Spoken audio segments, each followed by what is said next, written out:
Assalamualaikum warahmatullahi wabarakatuh. Bismillahirrahmanirrahim. Alhamdulillahi rabbil alamin. Wa bihi nasta'in ala umuri dunya wad din. Wassalatu wassalamu ala ashrafil anbiya wal mursalin wa ala alihi wa sahbihi wa man sara ala nahjihi bi ihsanin ila yaumin din wa ba'd. Allahumma salli wa sallim wa barik wa an'im nabiyina Muhammadin ala nabiyina Muhammadin sallallahu alaihi wasallam. Allahumma inna nas'aluka ilman nafi'an wa na'udzubika min ilmin la yanfa'. Allahumma 'allimna ma yanfa'una wanfa'na bima 'allamtana. Allahumma aslih lana umurana kullaha wa aslih ulata umurina. Allahumma ansurna wal muslimin wal mazlumin fi Filastin wa fi kulli makan. Alhamdulillah, kita panjatkan puji syukur kita kepada Allah Subhanahu wa taala atas segala nikmat dan karunia yang Allah berikan kepada kita. Sebagaimana salawat dan salam semoga tercurah kepada Rasulullah alaihi salatu wassalam beserta para keluarga, para sahabat dan orang-orang yang istiqamah berjalan di bawah naungan sunnah beliau sampai hari kiamat kelak. Kita meminta kepada Allah dengan nama-nama yang husna dan sifat-sifat yang maha mulia, Allah berikan kita ilmu yang bermanfaat, dan Allah Subhanahu wa taala lindungi kita dari ilmu yang tidak bermanfaat. Allah perbaiki urusan kita dan urusan pemimpin-pemimpin kita dan bangsa kita.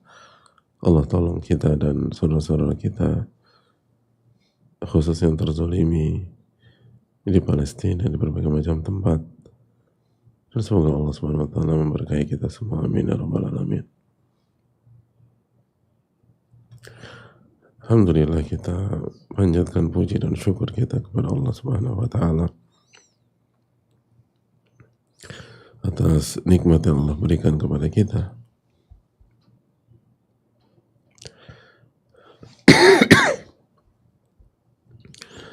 Dan semoga kita diberikan ilmu yang bermanfaat, kembali bertemu dengan hari Jumat, Sayyidul Ayyam, hari terbaik di sepanjang hari atau di sepanjang pekan. Dan maksimalkan hari ini, perbanyak salawat kepada Rasulullah SAW. Allahumma salli wa sallim wa barik wa an'im ala nabiyina Muhammadin wa ala alihi wa sahbihi ajma'in. Dan keterangan mayoritas ulama baca surat Al-Kahfi di hari ini sebagaimana dalam hadis Nabi SAW. Lalu berdoalah ba'da asar, menjelang maghrib, sebagaimana kata Nabi SAW tentang waktu yang apabila seorang muslim berdoa di waktu tersebut maka Allah akan ijabah. Nabi SAW faltamisuha akhir sa'atin ba'dal asr, dan carilah waktu tersebut di detik-detik terakhir setelah asar atau jam terakhir setelah asar. Hadis yang dikeluarkan Imam Abu Daud. Jadi kita punya PR banyak pada hari ini, dan bagi laki-laki jangan lalaikan salat Jumat. Allah Ta'ala alam bisawab.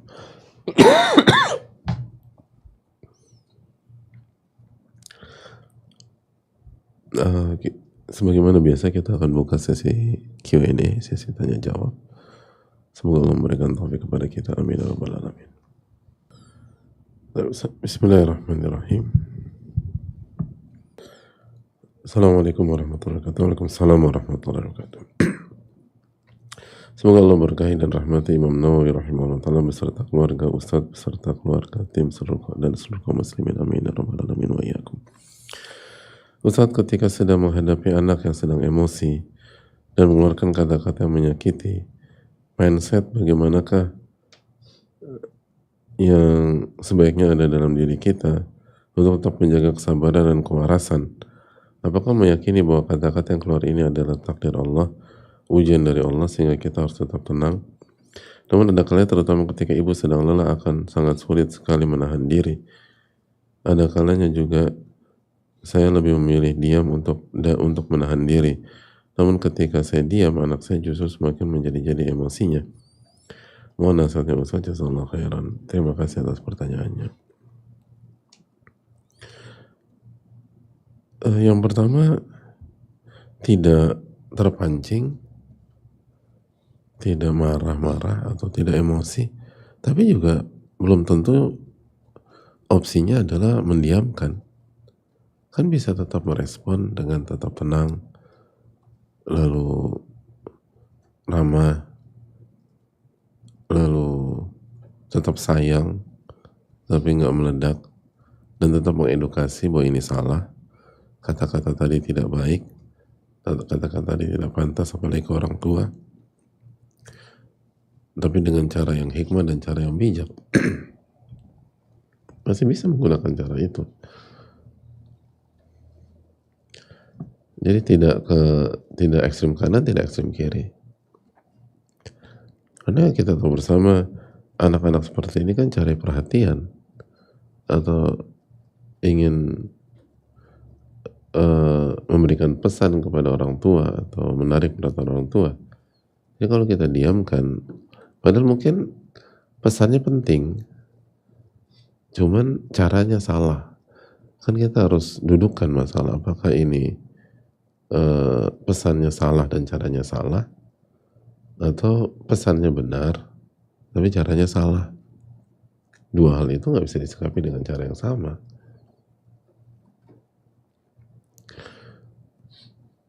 Tapi lagi-lagi kan bicara tuh mudah ya, gitu. Tapi ketika ngejalan itu kan susah.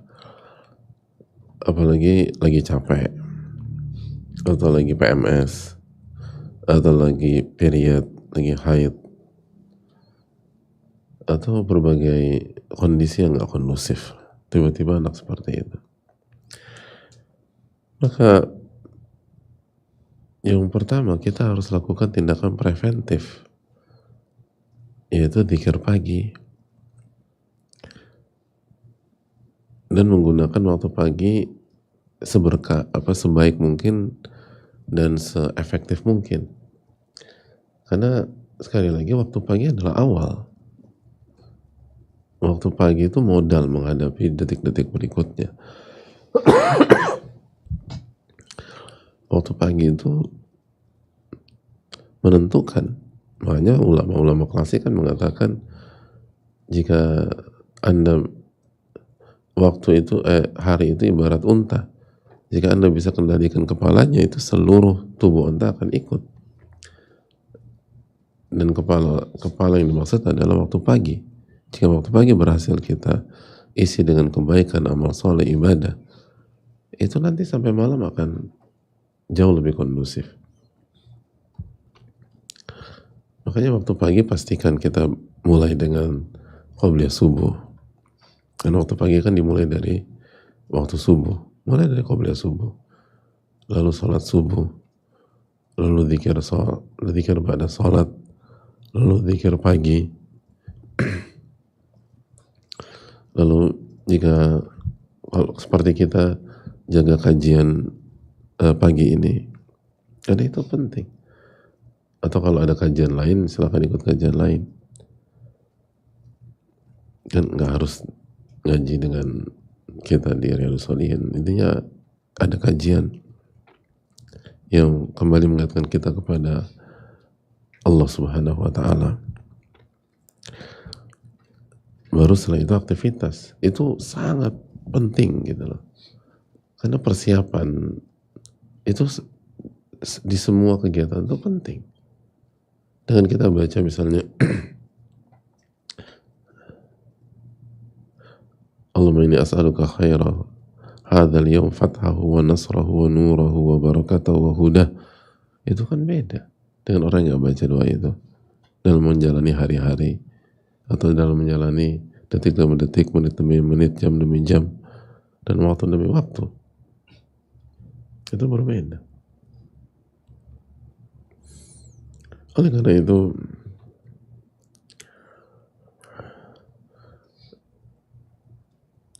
pentingnya dalam membangun hal ini. Lalu yang berikutnya, hadapilah kata-kata anak, fokuslah ke pencipta kita dan anak kita, bukan fokus pada kata-kata yang dikeluarkan oleh lisan anak. Yang membuat kita sakit hati itu fokus kita ke kata-katanya. Kok tega ya anakku bicara ini kepadaku, dan seterusnya, karena kita fokus ke kata-katanya. Tapi kalau kita fokus berzikir dan ingat kepada Allah,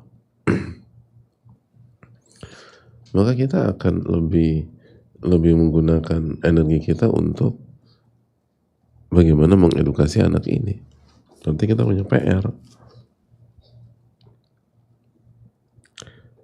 bukan tenggelam dalam sakit hati, tapi bagaimana ke depan dia bisa mengekspresikan atau mengungkapkan dengan cara yang bijak dan baik. Makanya sebagian ulama mengatakan bahwa berinteraksilah dengan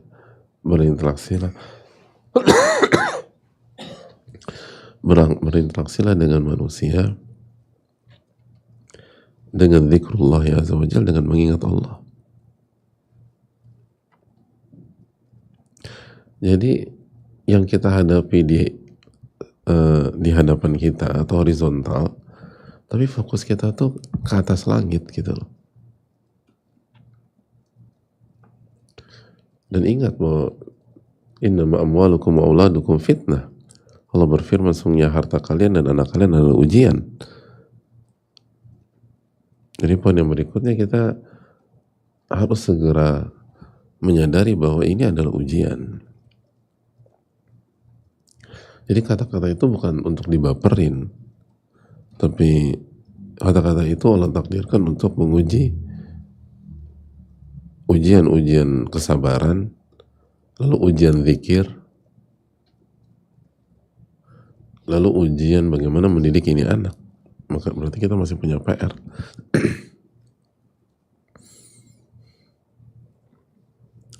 Lalu yang berikutnya ujian keikhlasan. Karena salah satu yang menyakitkan orang tua adalah, kok tega dia bicara demikian? Saya kan ibunya, saya mengandungnya, saya muntah-muntah dalam kondisi mengandung, saya mempertaruhkan nyawa untuk melahirkannya, saya, dan itu yang semakin buat kita sakit hati, karena kita suka dengan saya, dan saya, aku, dan aku. Tapi kalau kita mengerjakan ini semua bukan untuk diri kita, tapi untuk mengharapkan wajah Allah Subhanahu wa Ta'ala, mau anak ucapin apapun kita tetap dapat pahala kalau kita ikhlas. Mau anak bicara apapun kita tetap mendapatkan keberkahan jika kita ikhlas. Nah, ini ujian keikhlasan. Itu yang harus kita tanamkan bersama-sama. Dan yang berikutnya harus membuat kita lebih semangat lagi mendidik mereka. Berarti apa yang kita lakukan selama ini belum cukup. Harus extra miles untuk mengingatkan, untuk bersama, untuk mensensor. Lalu yang berikutnya evaluasi apa yang dia dengar dan apa yang dia lihat. Karena kalau ini bukan berasal dari orang tua, maka orang tua berarti kecolongan. Dia bisa lihat dari sosial media, atau lihat temennya, atau segala macam. Atau bisa jadi kita, ketika dia lihat orang tuanya ribut, lalu kata-kata itu keluar. Ada banyak. Jadi segera cari, dia belajar kata-kata itu dari mana. Allah Ta'ala misalnya. Lalu banyak doa kepada Allah, doakan anak kita agar punya lisan yang baik. Dan bagi orang tua yang lisan anaknya kurang baik atau tidak baik, jangan berkecil hati. Dan seringkali kita lupa bercermin. Ada banyak di antara orang yang baik, orang yang soleh pada hari ini punya fase ketika itu lisannya nggak terkontrol. Tapi Allah kasih hidayah, Allah kasih taufik, lalu dia bertobat, beristighfar, lalu dia tinggalkan seluruh kata-kata tidak baik tersebut. Kalau itu bisa terjadi pada orang tuanya, apa susahnya bagi anaknya? Jadi tetap optimis untuk mendakwahi. Allah Ta'ala misalnya. Dan jangan pernah doakan yang buruk buat anak-anak, karena doa orang tua yang buruk itu diijabah, sebagaimana doa yang baik itu diijabah oleh Allah. Bismillahirrahmanirrahim. Assalamualaikum warahmatullahi wabarakatuh. Waalaikumsalam warahmatullahi wabarakatuh. Semoga Allah selalu merahmati dan menjaga para ulama, Imam Nawawi dan juga Ustadz. Amin wa iyyakum. Begitu juga yang bertanya. Saat ini istri saya lagi hamil yang sudah memasuki bulan kelima. Setiap kali saya minta izin mau ke kajian, istri saya selalu jadi ngambak dan bilang aku lagi hamil, ditinggal mulu. Emang beberapa hari sebelumnya saya pulang telat karena banyak kerjaan di kantor dan kajiannya malam. Dan ketika saya mau kajian di weekend juga, istri bilang Senin sampai Jumat udah kerja, weekendnya sama istri atuh. Saya bingung dalam menyikapi hal ini. Saya sangat ingin hadir ke kajian, tapi juga takut dosa bikin istri saya sedih atau menyakiti hati istri. Mohon solusinya Ustaz. Jazakallahu khairan. Ustaz dan tim. Assalamualaikum warahmatullahi wabarakatuh. Waalaikumsalam warahmatullahi wabarakatuh. Hidup itu proporsional, hadirin.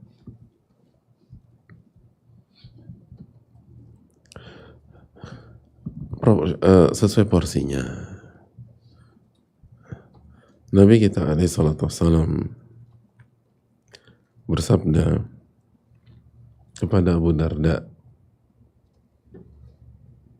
kata beliau, inna li nafsika alaika haqqa, sesungguhnya dirimu itu punya hak yang harus kamu tunaikan. Wa li rabbika alaika haqqa, Rabbmu itu punya hak yang harus kau berikan haknya. Wa li dhaifika alaika haqqa, tamumu itu punya hak yang harus kamu berikan haknya. Wa inna li ahlika alaika haqqa, keluargamu itu punya hak yang harus kamu tunaikan. Fa'ati kulli haqqin haqqah, dan tunaikanlah hak setiap pihak dengan baik. Jadi itu poin. Jadi hati kita punya hak, jiwa kita punya hak, dan salah satu menunaikan haknya itu kajian. Karena hati dan jiwa hanya bisa dilembutkan, ditundukkan dengan iman, dengan ilmu nafi. Gak bisa tanpa ilmu, gak bisa tanpa iman untuk menghilangkan dahaga dalam jiwa dan hati. Kajian penting, dan itu salah satu hak Allah juga, dan hak Rasulullah SAW. Hak Allah adalah kita berkhidmat dengan ilmunya, kita pelajari, kita muliakan, dan kita amalkan. Begitu juga dengan hak Rasulullah SAW, kita berkhidmat kepada sunnahnya SAW, kita pelajari, kita muliakan, dan kita amalkan. Dan salah satu bagiannya adalah ikut kajian dan mempelajari ilmu agama. Tapi jangan lupa bahwa istri kita juga punya hak, apalagi dalam kondisi hamil, kondisi lagi tidak kondusif atau tidak normal, maka harus disikapi secara lebih baik daripada biasanya. Jadi kita harus lakukan pengaturan. Tadi misalnya setiap malam udah, atau beberapa hari ini udah pulang telat karena banyak kerja di kantor dan kajiannya malam, jadi ada kajian juga. Lalu weekend ingin kajian lagi, ya nggak bisa begitu kalau kondisinya tidak memungkinkan. Kita harus milih. Kalau kita ingin kajian di weekend, maka ada kajian di weekdays yang mungkin kita tidak ikuti. Tapi kalau kita memilih kajian di weekdays, maka ada kajian di weekend yang tidak kita ikuti. Dan setiap orang beda-beda. Mungkin teman kita bisa menggabungkan itu semua, tapi belum tentu itu berlaku bagi kita. Jadi coba didudukan dengan melihat. Atau bisa jadi ini sebenarnya bisa digabungkan, cuman kita lalai dari waktu yang lain. Gitu. Jadi bisa jadi masalah kita dengan istri kita bukan tentang kajian, tapi kelalaian kita dalam memaksimalkan waktu-waktu yang lain. Misalnya kajian weekend itu di pagi hari, tapi habis kajian nggak langsung pulang, ketemu inilah, ngobrol itulah, muter-muter, nanti baru pulang maghrib, udah capek, tidur. Padahal kan kalau kita habis kajian di weekend pulang, udah mayoritas itu sama istri. Atau misalnya kajiannya di siang, tapi tadi pagi udah udah jalan-jalan atau sekarang olahraga culture gitu. Nah itu. Jadi sebenarnya dia bukan olahraga, cuma olahraga culture aja. Sibuk ini, ketemu ini segala macam, pulang ke rumah mandi langsung berangkat kajian, nanti nggak pulang lagi. Ya wajar. Lalu nanti atau misalnya kajiannya di sore hari, padahal kan dia kajian sore hari dia punya waktu sama istri dari subuh sampai siang misalnya. Tapi itu dia pergi ke sana. Jadi seringkali masalah kita tuh bukan di kajian. Masalah kita bukan di kajian. Seringkali ya. Mungkin ada yang benar-benar over.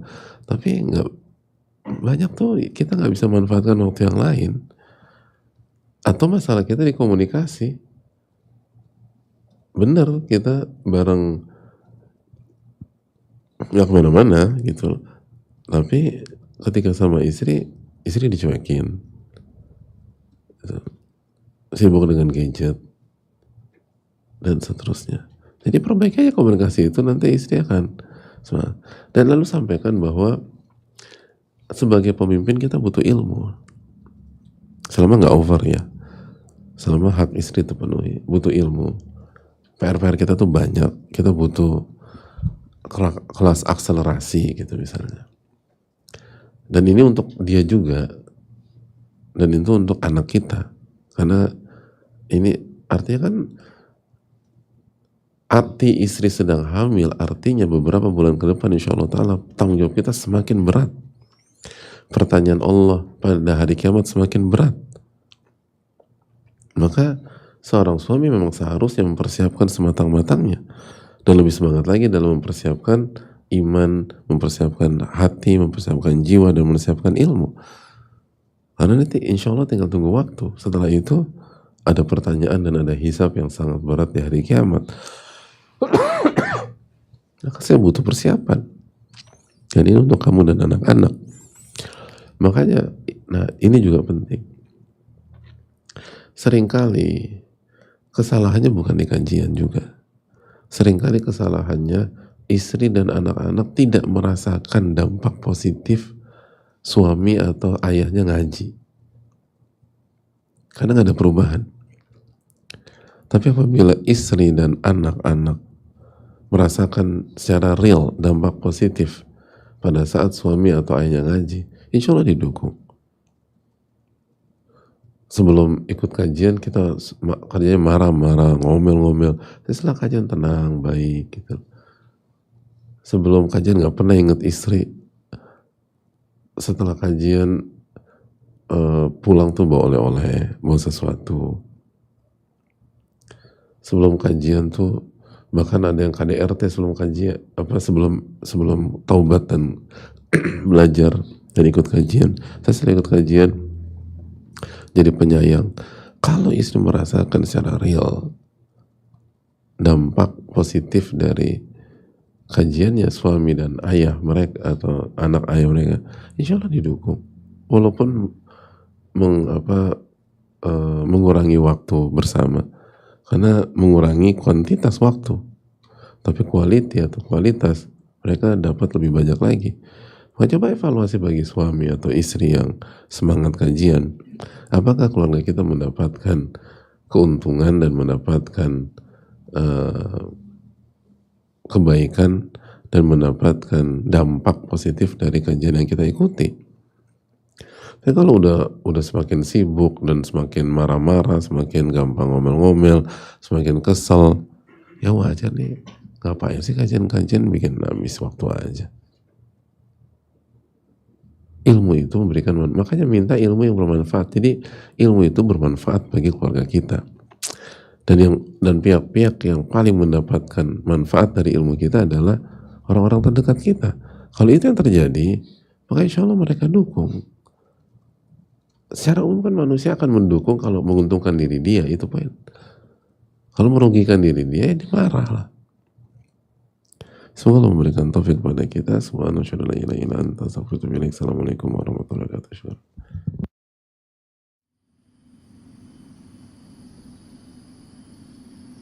Tak akan pernah hilang setiap harta yang disedekahkan, tapi dicatat, disimpan, dan kelak kembali untuk kita sebagai bekal menuju akhirat.